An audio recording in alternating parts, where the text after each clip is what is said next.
les jeux qui se vendent le mieux en ce moment, la tendance, je dirais, la tendance un peu, pas lourde, parce que c'est une tendance légère en fait, la tendance c'est les jeux qui réunissent les personnes, c'est les jeux sociaux. Alors évidemment, hein, les amateurs de SF et de fantasy adoreraient, je suppose, que ça soit les jeux de rôle sur la dark fantasy qui se vendent le mieux, mais non, ce n'est toujours pas le cas. Pour l'instant, ce qui se vend le mieux, en tout cas chez moi, et que j'apprécie beaucoup en plus de conseiller, c'est le jeu Dixit. Le jeu Dixit, c'est un jeu qui est très très intéressant parce qu'il y a l'imagination qui est en jeu et en même temps un rapport de découverte aux autres qui marche à tous les coups, une partie de bluff, il y a aussi un petit peu de stratégie. C'est le jeu de l'année 2010, c'est mes jeux de l'année 2010 dans tous les pays d'Europe et voire même au-delà.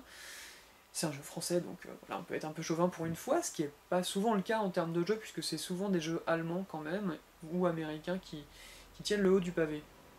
Même si de plus en plus la création française est très importante et très fournie, et souvent de qualité.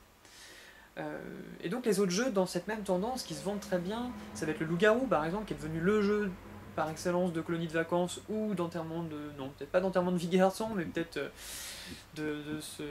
d'anniversaire, de toutes les réunions de famille. Time's Up, qu'on joue aussi, enfin souvent entre adultes, et pareil, un jeu avec beaucoup de complicité. Et puis dans les jeux plus de joueurs, il y en a quand même quelques-uns qui se vendent, notamment Seven Wonders, qui est le dernier succès de l'année, qui est un jeu excellent, et je pense qu'une des raisons de son succès, c'est on peut y jouer nombreux, jusqu'à 7.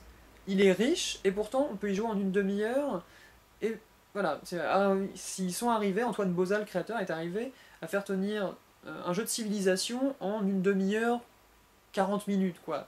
Ce qui est suffisamment rare pour être signalé, et ce qui en fait vraiment un des tout meilleurs jeux qui est sorti cette année. Et un autre qui est sorti il y a une semaine, mais qui va avoir un excellent avenir, c'est sûr, c'est King of Tokyo, et pareil, une fois de plus, on trouve là un jeu qui se joue rapidement, qui est riche, qui est très amusant. Donc de toute façon, les jeux qui se vendent très bien, c'est quand même les jeux qui réunissent le plus les gens.